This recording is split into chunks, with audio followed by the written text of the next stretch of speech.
Auto షోలో అన్విత కనిపించడంతో అవినాష్ ఇబ్బందిగా ఫీల్ అయ్యాడు. అదే సమయంలో అతనికి లాస్య గుర్తొచ్చింది.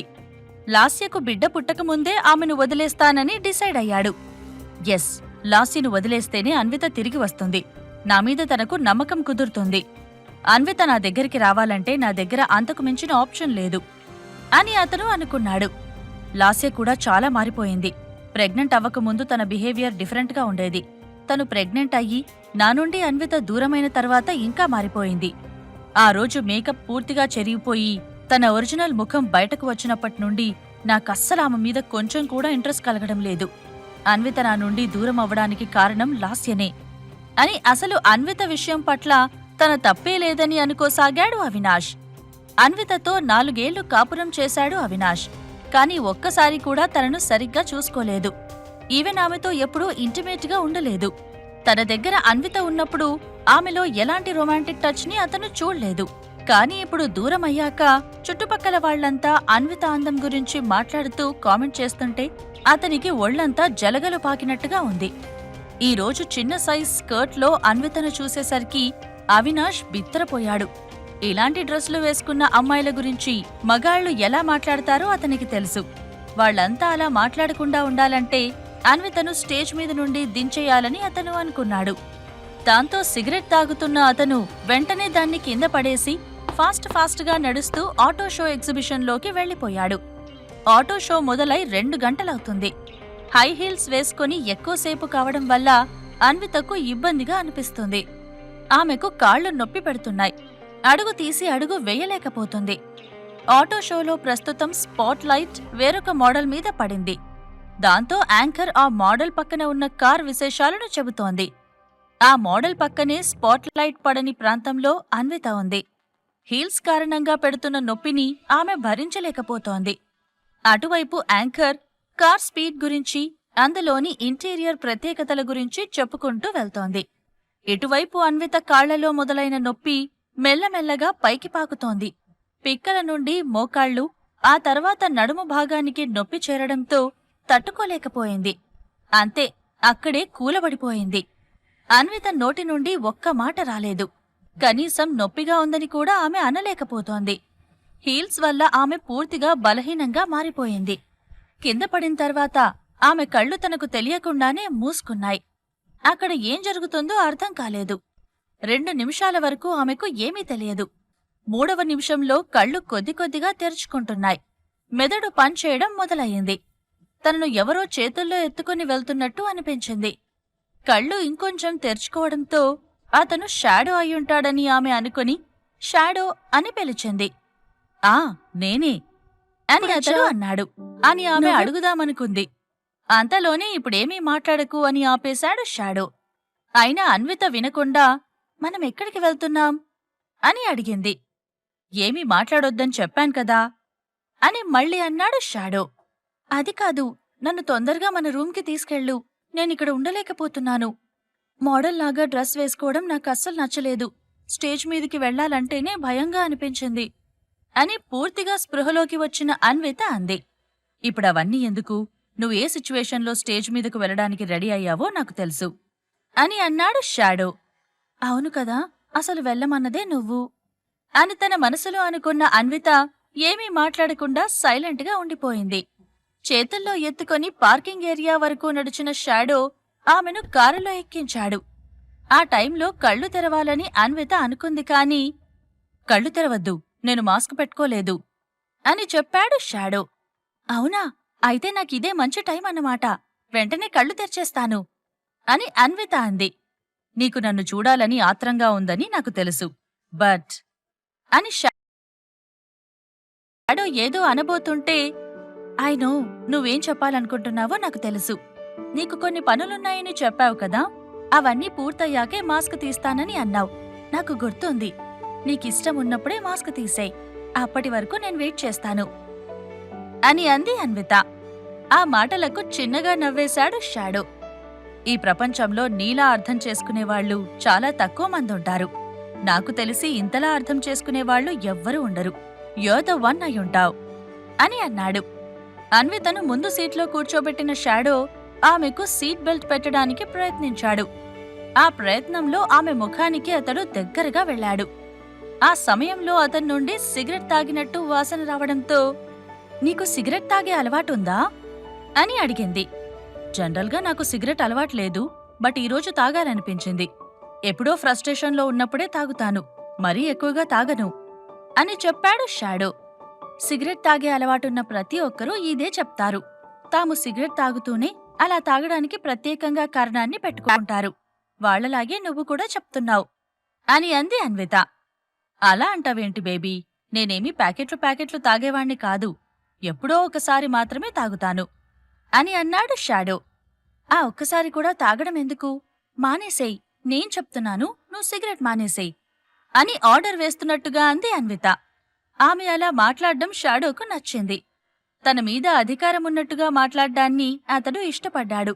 దాంతో చిన్నగా నవ్వుతూ, మేడం గారు ఆర్డర్ వేశారు కదా, అలాగే మానేస్తాను అని అక్కడ్నుండి కదిలి డ్రైవర్ సీట్లోకి వెళ్లాడు. 10 నిమిషాల తర్వాత హోటల్ ముందు కార్ ఆగింది. కార్లోంచి అన్వితను చేతుల్లో ఎత్తుకొని లిఫ్ట్ వరకు వచ్చిన షాడో, ఇప్పుడు పెయిన్ తగ్గిందా బేబీ అని స్వీట్గా అడిగాడు. నువ్వు నా ఒంటి మీద చేయి వేసినప్పుడే పెయిన్ తగ్గిపోయింది, ఇప్పుడు ఎటు పారిపోయిందో ఏంటో తెలియడం లేదు అని అంది అన్విత. ఆ మాటలకు షాడో చిన్నగా నవ్వాడు. కిందకు లిఫ్ట్ రాగానే అందులో ఎక్కి రూమ్కి చేరుకున్నారు. రూంలో అన్వితను బెడ్ మీద పడుకోబెట్టి కొద్దిసేపు కళ్ళు మూసుకుని ఉండమని చెప్పి క్షణాల్లోనే మాస్క్ పెట్టుకుని కన్నులు తెరవమని అన్వితతో అన్నాడు. కళ్ళు తెరిచి చూసేసరికి మాస్క్తో కనిపించాడు షాడో. హమ్మయ్యా, రూంలోకొచ్చేశానా? అక్కడున్నంతసేపు ఎప్పుడెప్పుడు ఇంటికి వెళ్ళిపోదామా అనిపించింది. కళ్ళు తిరిగి పడిపోయిందే మంచిదయ్యింది అని కళ్ళు తెరిచి రూంలోకి అటూ ఇటూ చూస్తూ అంది అన్విత. ఆ మాటలు షాడోకి అనుమానాన్ని కలిగించాయి. అంటే నువ్వు కావాలనే కళ్ళు తిరిగి పడిపోయావా అని అన్నాడు. లేదు, నొప్పితో అక్కడ కళ్ళు తిరిగి పడిపోయాను కదా, అలా పడిపోవడం మంచిదయింది అంటున్నా. నేనెందుకు పడిపోతాను కావాలని అని అడిగింది అన్విత. ఏమో, నువ్వొద్దన్నా సరే నిన్ను ఒప్పించారని కోపమొచ్చిందేమో అని అన్నాడు షాడో. నన్ను ఒప్పించింది నువ్వే కదా అని మనసులో అనుకున్న అన్విత అతని వైపు చూస్తూనే ఉంది. ఏంటలా చూస్తున్నావ్? రాఘవ్ నిన్ను లవ్ చేస్తున్నాడా అని డైరెక్ట్గా అడిగేశాడు షాడో. సడన్గా అతడు టాపిక్ మార్చడంతో అన్విత షాక్ అయిపోయింది. వెంటనే సర్దుకొని, అలాంటిదేమీ లేదు, అతన్ని జస్ట్ 3 టైమ్స్ మాత్రమే కలిశాను, ఈ రోజుతో కలిపి అని అన్విత అంటుంటే, లేదు బేబీ, నిన్నతడు లవ్ చేస్తున్నట్టున్నాడు, నీ మీద అతనికి పొసెసివ్నెస్ ఉన్నట్టుంది. నువ్వు కొత్త డ్రెస్ వేసుకోకపోతే ఫీల్ అవుతున్నాడు, వేరే వాళ్లతో మాట్లాడితే ఇబ్బంది పడుతున్నాడు అని అన్నాడు షాడో. నేను వేరే అబ్బాయిలతో మాట్లాడితే నువ్వు ఇబ్బంది పడలేదా అని ఓరగా చూస్తూ అడిగింది అన్విత. అఫ్కోర్స్, ఖచ్చితంగా. అసలలా ఇబ్బంది పడకపోతే నేను నిన్ను ప్రేమించినట్టు ఎలా అవుతుంది? నువ్వు వేరే వాళ్లతో మాట్లాడుతున్నప్పుడు నేను కొద్దిగా ఫీల్ అయ్యాను, బట్ నువ్వు నీ ప్రొఫెషన్లో భాగంగా వాళ్లతో మాట్లాడావు. అలాంటప్పుడు నేను వాళ్లతో మాట్లాడొద్దని చెప్పలేను కదా. అయినా నువ్వు రాఘవ్కి దూరంగా ఉండు అని చెప్పాడు షాడో. నేను ఆల్రెడీ అదే చేస్తున్నాను, అతనికి దూరంగానే ఉంటున్నాను అని చెప్పింది అన్విత. ఆ రాత్రి వాళ్ళిద్దరూ హ్యాపీగా నిద్రపోయారు. తెల్లారిన తర్వాత ప్రియ కాల్ చేయడంతో ఆమె దగ్గరికి వెళ్ళింది అన్విత. హీల్స్ వేసుకోవడం వల్ల పడిపోయావా? ఎవరికైనా చెప్తే నవ్వుతారు. ఈ కాలంలో హీల్స్ వేసుకొని అమ్మాయిలు ఎవరైనా ఉన్నారా అసలు? అయినా నువ్వు పడిపోయావంటే కారణం నీ వీక్నెస్ అయ్యుంటుంది అని అంది ప్రియా. నేను వీక్గా ఉన్నానా? లేదు, యూర్ రాంగ్ అని అంది అన్విత. సర్లే, ఆ విషయం వదిలేయ్. ఇంతకీ ఇప్పుడు నొప్పి ఎలా ఉంది? తగ్గిందా అని అడిగింది ప్రియా. హా, తగ్గిపోయింది. కొంచెం కాలి మడమ దగ్గర ఉబ్బుగా ఉంది, అంతే. ఈరోజు మార్నింగ్ షాడో మసాజ్ చేసి వెళ్లాడు అని చిన్నగా నవ్వుతూ చెప్పింది అన్విత.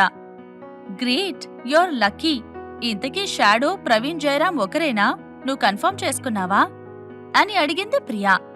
నిన్ననే కన్ఫర్మ్ అయిపోయింది. నీకు లవర్ ఉందా అని ప్రవీణ్ జయరాంని అడిగేశాను, ఉందని చెప్పాడు. సో షాడో, ప్రవీణ్ జయరాం ఒక్కరే అని తేలిపోయింది అని అంది అన్విత. తన రహస్యం తెలిసిపోయిందని షాడోతో చెప్పేసేయి అని ప్రియా అనడంతో, వద్దు, నేనలా చెప్పలేను. అసలు షాడో నా దగ్గర మాస్క్తో ఎందుకుంటున్నాడో నాకు తెలియాలి. ఏదో ఒక రోజు తనే మాస్క్ తీసేసి కనిపిస్తా అన్నాడు. అప్పటి వరకు వెయిట్ చేస్తాను అని అంది అన్విత. నువ్వు నిజంగా చాలా మంచిదానివి. నీలాంటి వాళ్ళు చాలా అరుదు. నీలాంటి మంచిదానికి అంతా మంచి జరుగుతుంది అని చెప్పిన ప్రియా, నీకో విషయం చెప్పనా అంటూ ఎగ్జైట్ అయ్యింది. ఆమె కళ్లలో ఎగ్జైట్మెంట్ చూసిన అన్విత, ఏంటి అంత హుషారుగా ఉన్నావ్ అని అడిగింది. నిన్న రాత్రి ఒక ఈవెంట్లో అవినాష్ లాస్యలకు గొడవ జరిగిందట. లాస్యను అవినాష్ బాగా తిట్టాడంట అని చెప్పింది ప్రియా. అవునా అన్నట్టుగా ఎక్స్ప్రెషన్ ఇచ్చిన అన్విత ఏమీ మాట్లాడకుండా సైలెంట్గా ఉండిపోయింది. ప్రియ మాత్రం కంటిన్యూ చేస్తోంది. అంతేకాదు, లాస్ట్ టైం ఓడలో జరిగినట్టుగానే తన మేకప్ నిన్న రాత్రి పూర్తిగా చెరిగిపోయిందట. దాంతో అవినాష్ బాగా అప్సెట్ అయ్యాడంట. నాకు తెలిసిన మరో విషయం ఏంటంటే, లాస్యను వదిలేసి అవినాష్ మరో అమ్మాయిని చూసుకున్నాడంట అని చెప్పింది ప్రియా. అన్విత ఏమీ మాట్లాడడం లేదు. ఏంటి అలా సైలెంట్గా ఉన్నావ్? వాళ్ళిద్దరి మధ్య గొడవ రావడం నీకు హ్యాపీనే కదా అని ప్రియ అండంతో, వాళ్ల గురించి నాకు అనవసరం. ఎప్పుడైతే డివోర్స్ పేపర్స్ మీద సంతకం పెట్టానో అప్పుడే నాకు వాళ్లకు బంధం తెగిపోయింది. సో వాళ్లు ఎలా పోయినా నాకు అవసరం లేదు. వాళ్లకు చెడు జరిగినా నేను పట్టించుకోను, మంచి జరిగినా మనసుకు తీసుకోను అని అంది అన్విత. అలా అంటున్నావేంటి? ఆ రోజు నువ్వే అన్నావు కదా రివెంజ్ మంచి సంతృప్తిని ఇచ్చిందని అని ప్రియ గుర్తు చేయడంతో చిన్నగా నవ్విన అన్విత, ఎప్పుడైతే లాస్య చెంప చెల్లుమా అని అన్న అన్విత, ఇంతకీ పెళ్లిచూపులు చూడమంటావా? ప్రేమించడానికి అబ్బాయిని చూడమంటావా అని అడిగింది. అరేంజ్ మ్యారేజ్ నాకు అస్సలు ఇష్టం లేదు. సో లవ్ చేయడానికి ఒక అబ్బాయిని చూడు. అతని గురించి పూర్తిగా తెలుసుకున్న తర్వాతే పెళ్లి వరకు వస్తాను అని అంది ప్రియ. పెళ్లి ప్రేమ గురించి మాట్లాడుతున్న ప్రియను అన్విత పరిశీలనగా గమనించింది. ఆమె అలా మాట్లాడుతున్నప్పుడు ఆమె బుగ్గల్లో సిగ్గు బయటికి కనిపిస్తోంది. ఎప్పుడూ టాంబాయ్ లాగా కనిపించే ప్రియ ఈసారి అచ్చమైన, అందమైన, అనుకువ కలిగిన అమ్మాయిలా కనిపించడం అన్వితకు వింతగా తోస్తోంది. దాంతో, హే ప్రియా, ఫస్ట్ టైం నీలో అమ్మాయి లక్షణాలు కనిపిస్తున్నాయి తెలుసా అని ఆమెతో అంది అన్విత. ఏంటి అలా అనేశావ్? నేనింతకు ముందు అమ్మాయిలా కనిపించలేదా? చూడు, నేను అందంగా లేనా? నీకంటే అందంగా ఉండను కాని పర్లేదు, నన్ను కూడా అబ్బాయిలు చూస్తారు అని అంది ప్రియా. నిన్ను చూస్తారు, కాని నువ్వే చూడవు. నీకు చాలా మంది అబ్బాయిలు ఫ్రెండ్స్ ఉన్నారు కదా, వాళ్లతో ఎప్పుడైనా అమ్మాయిలా బిహేవ్ చేశావా? ఒకవేళ నువ్వు అలా బిహేవ్ చేసి ఉంటే నీకిప్పటికే లవరుండేవాడు, పెళ్లైపోయేది అని అంది అన్విత. ఆ మాటలను అంగీకరించిన ప్రియా, అది కూడా కరెక్టేనే. ఇప్పుడేం చేస్తాం చెప్పు? గతమంతా గడిచిపోయింది. దాని గురించి ఆలోచించి ఏం లాభం? అయినా అదంతా కాదే, ఇప్పుడు నాకొక అబ్బాయిని చూడు అని ప్రియ మళ్లీ నొక్కి చెప్పింది. ప్రియకు సరైన జోడీ ఎవరున్నారా అని అన్విత ఆలోచిస్తుండగా ఆమెకు సడన్ గా ఒకరు గుర్తొచ్చారు. వెంటనే ప్రియవైపు చూసింది. అన్వితకు గుర్తొచ్చిన అబ్బాయి ఎవరు? ఈ ప్రశ్నలకు సమాధానాలు తెలుసుకోవాలంటే నెక్స్ట్ ఎపిసోడ్ వినాల్సిందే. క్రింద ఇచ్చిన లింక్ ని క్లిక్ చేసి పాకెట్ ఎఫ్ఎం యాప్ ని ఇన్స్టాల్ చేసుకోండి. Stay tune to pocket FM.